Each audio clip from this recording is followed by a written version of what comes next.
can feel my body cold against the concrete, but I can't seem to get enough. My mind is fixed on what it wants. I just let you beat me. Looks can be deceiving. Let you get the best of me. I'm bad with my worst enemy. This is a no-go. I just can't take hold. This is a danger zone. Back up and get me home. This is a no-go. I just can't take hold. This is a danger zone. Back up and get me. So put your hand in mine. Follow me. Let me waste your time. Set up feet. Do some stupid shit. Take a seat. Let me waste your time. So put your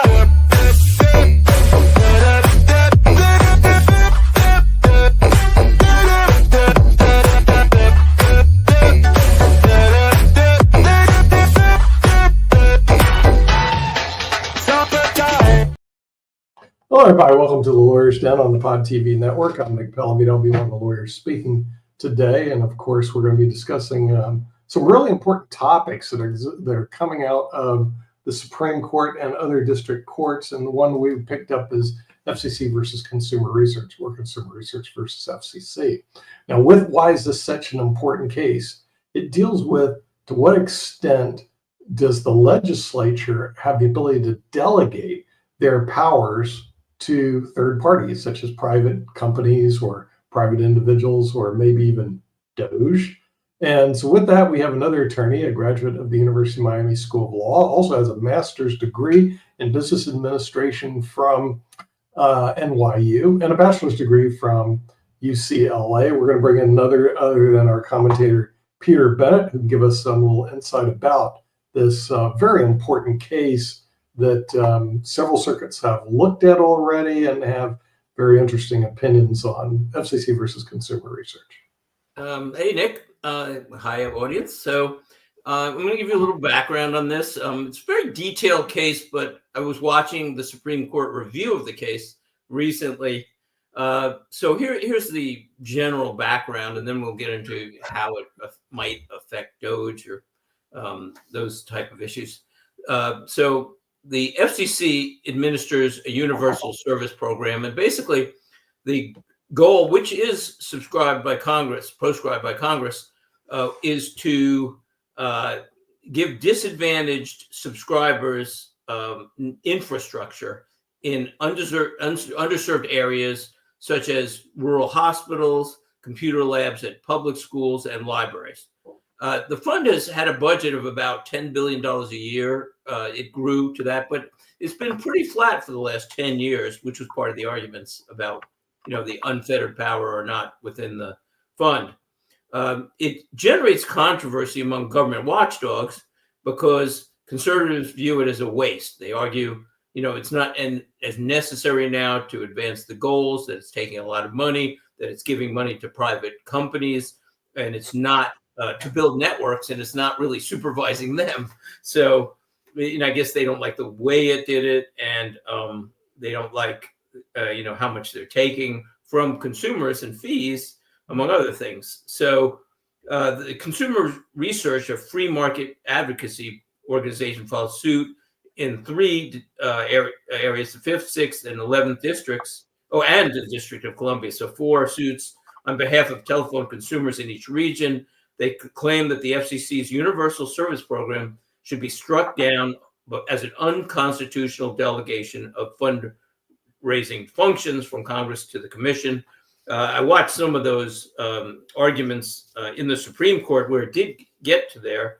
And Nick, it did get to the Supreme Court. And so ultimately, though, the 6th Circuit had a ruling and the 5th Circuit had a ruling. And so it's all about basically the power, where do you draw the lines? In other words, you have functions, and then how much is delegation and how specific the delegation has to be. You can't tell an agency every little detail. On the other side, if it's too broad, then it seems like you're giving them too much power. So that's really the level of delegation. And of course, that relates to DOGE, because a lot of people feel like DOGE is given almost unfettered power, and is operating, in unfair ways that it shouldn't be empowered to do. Nick? Yeah, I mean that's the issue, and the FCC case is that to what extent you can delegate legislative power. Because if you look at it, the thing is when we have Article 1, of course we have Congress's granted power to pay the debts and provide for the general welfare. And so the thing is, the real question is, can Congress say, okay, we're going to delegate all of our powers over to XYZ private company?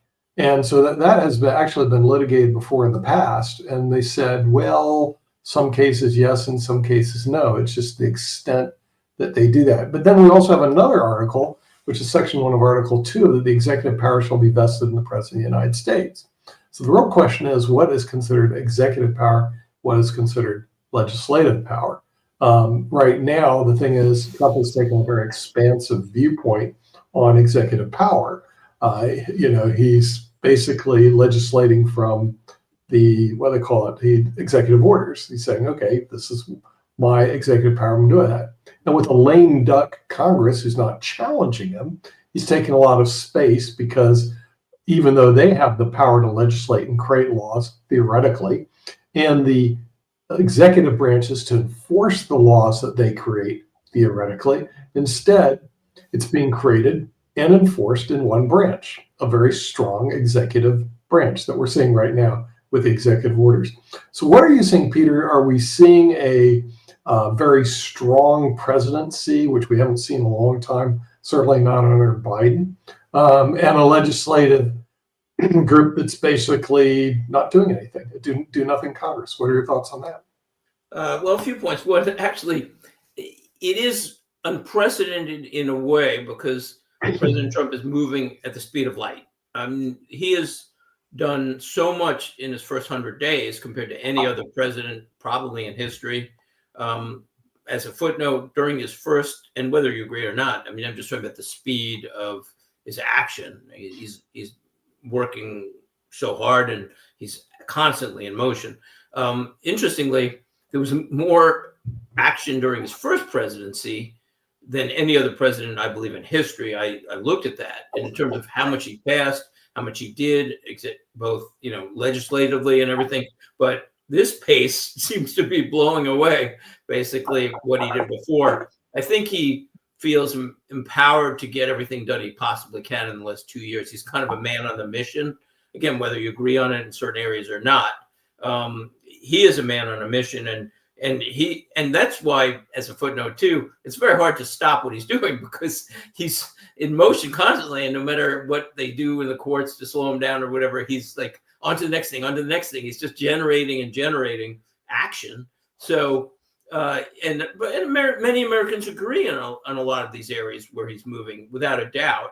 And as we've discussed on prior shows, a lot of times the judicial is getting in the way of what most people, maybe 80% of the people, agree, in terms of exporting terrorists and not letting the courts say terrorists can stay. We've discussed that in other shows. I don't want to get into that. But the bottom line is, DOGE is operating in kind of a freestyle manner, but ultimately, and what they've done in as discussed in other shows, is they've operated not necessarily within the rules. In other words, Musk sent out an email that should have been sent from the cabinet members, but they're operating quickly, but then correcting as they're going along in terms of cutting. And the other point I'd bring out is, in the end, again, this isn't a legal argument, but Musk is now saying he's cut $1 trillion.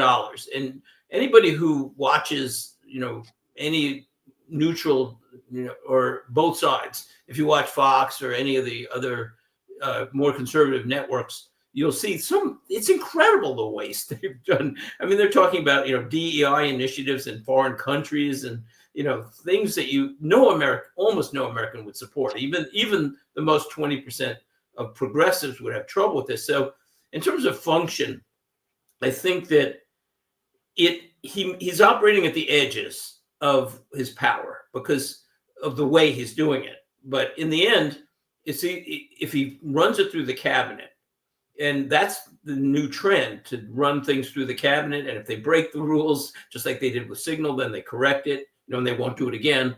But if they go through the cabinet, this is basically executive function. But let me give you one exception, and then I'll throw it back to you. He got rid of the Department of Education. Now, I don't know the statute that said that. And by the way, I'm probably in favor of that because I think they were mostly useless. And also, I loved what Florida did. They gave $10,000 to each student to use for tutoring or charter schools or religious schools or whatever they want. They went from about 47th in the nation to 3rd in a few years. They just radically revised their system.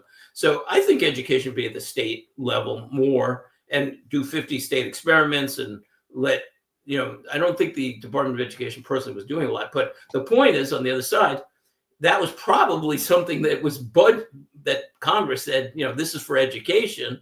And then he's saying, no, I don't want to do the whole department. So I think he needs to stay within the parameters of what Congress delegated broadly, at least. But it is his executive function to cut to add or cut where he wants, as long as he's staying within the missions. Yeah, and this is where the whole case relies on, in other words, what extent is the power of Congress? If you look what has happened in the last 3 months, first quarter of this year, Congress has done what they've always done under the Biden administration. Nothing. There's no major legislation that's been passed. And frankly, they don't have a budget set for 2026. I don't know if the viewers know this, and you can go look at the website for the U.S. government budget. We are on the Biden budget this year. Well, that's intentional, Nick. I'll throw you a little footnote there. Well, I understand that. Because we're in the middle of a fiscal year, and they couldn't possibly. It's too difficult. They say they had no will in Congress to reverse a lot of the stuff that's in. No, it would have been too difficult in the middle of the year because you don't know where what's been spent. Let's say it is too difficult. Right. But then they have the power to do the budget for 2026, and nothing has come out of Congress. Not yet. Yeah, absolutely. Not yet. Okay, and what I've seen come out of Congress has been really bad. In other words, more spending, more debt, more deficit, big tax cuts, but no revenue. So we have a real problem here. And the real problem is what I'm looking at right behind me. It's Congress. In other words, there's no leadership. There's no mission. There's nothing that's coming out of that. And so all the things that we're hearing about comes out of the executive branch, which is Donald Trump. In other words, he's basically creating the laws and executing the laws of the United States. And Congress is sitting around doing nothing. And I don't know if you're going to see that trend continue. They've been doing it for years, and now they're continually doing it. So, that's the jury's out on that issue, because I think most likely they'll get together a 26 budget that will probably follow in Trump's general directions.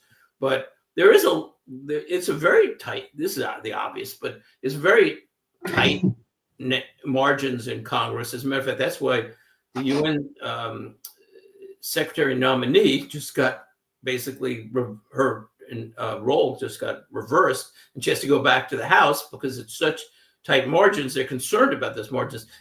As a footnote, as soon as they started appointing Congress people, I thought, why is he doing this with such tight margins? It's like, it didn't make sense to me. But again, I always say, I wish I could get into the White House, because I know I could add another 5 or 10% right away, but I can't get in there. But I've tried.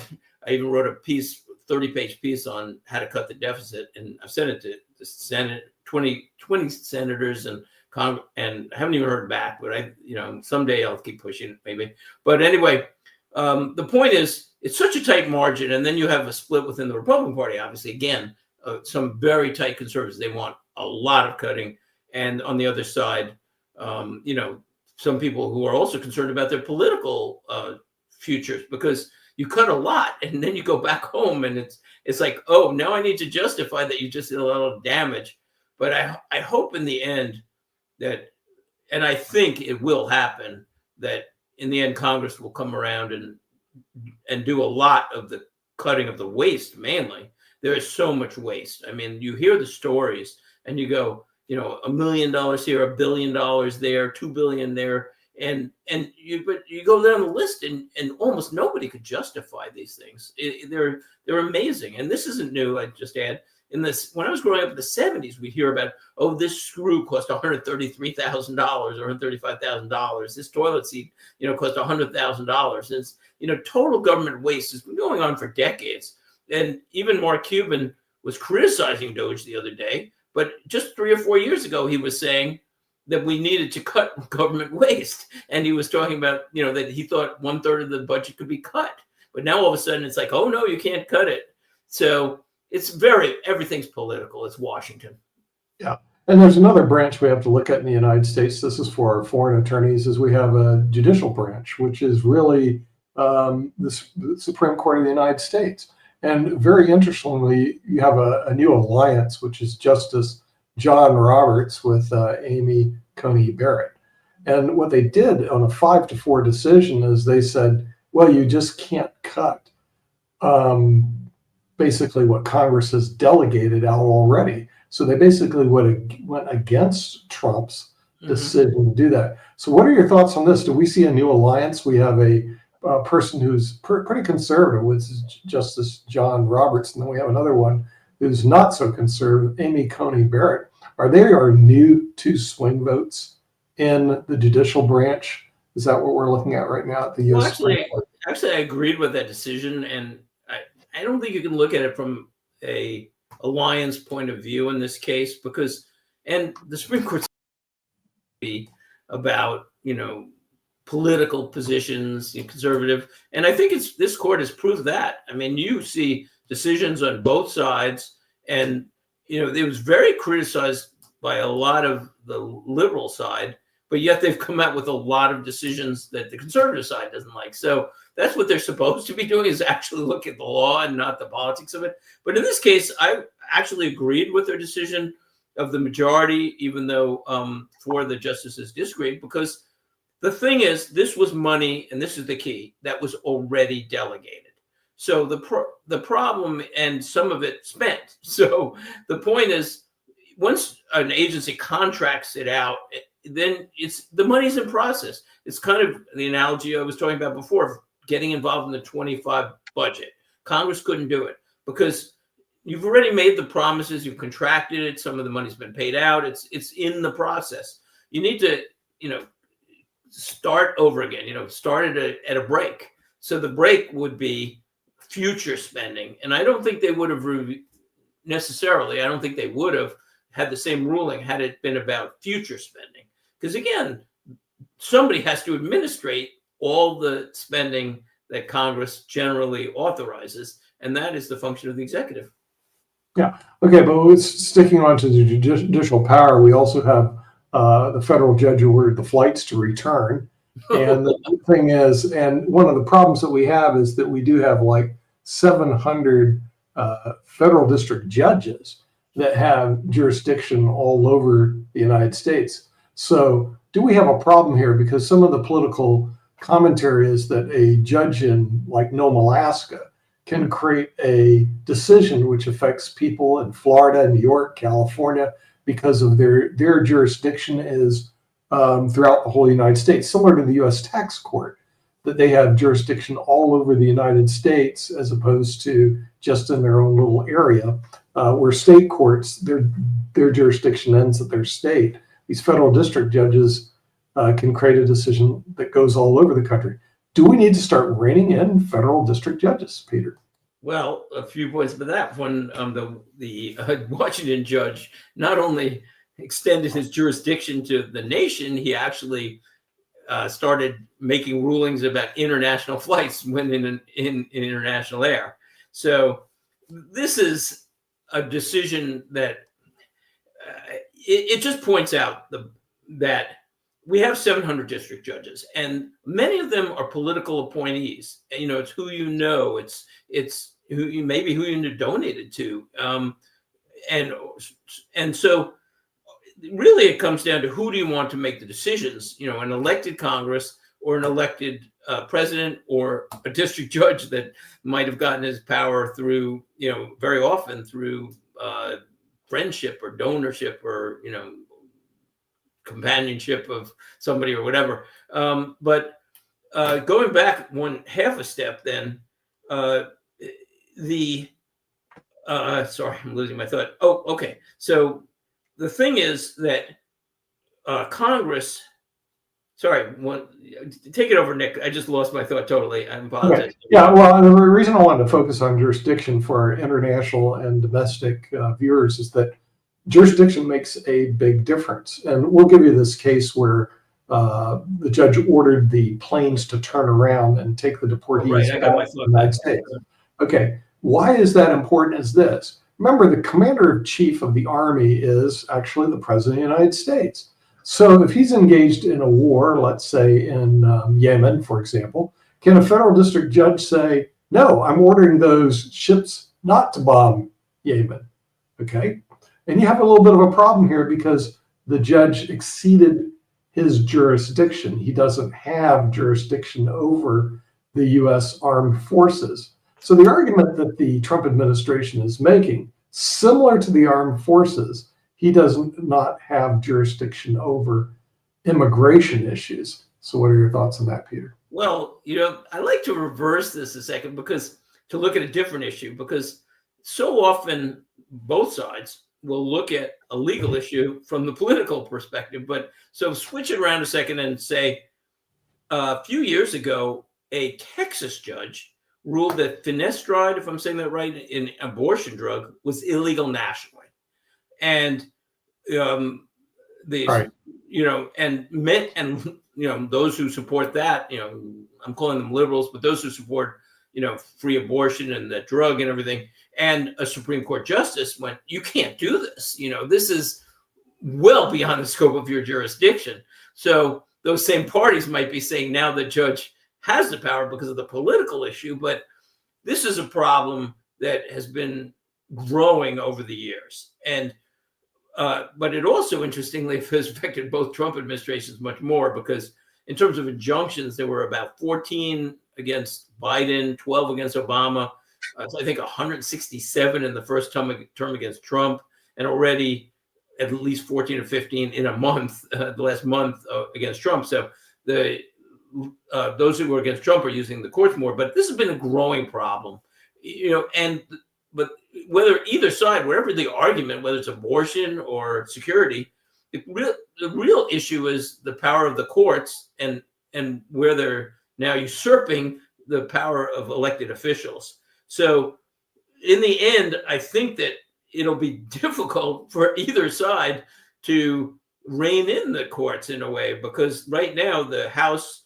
is working on a bill and the Senate is working on a bill to limit the power of the courts. And last I heard, it was something like, you can rule, but only about the parties before you. You can't make a ruling in Washington about the nation. But that said, that may not go through because of the filibuster and a lot of reasons. But the other side is then, when the tables turn, and maybe someday if other parties are in power, like the Democrats get power back, then the Republicans will oppose it. And so it's very hard to get something passed to restrain the judicial.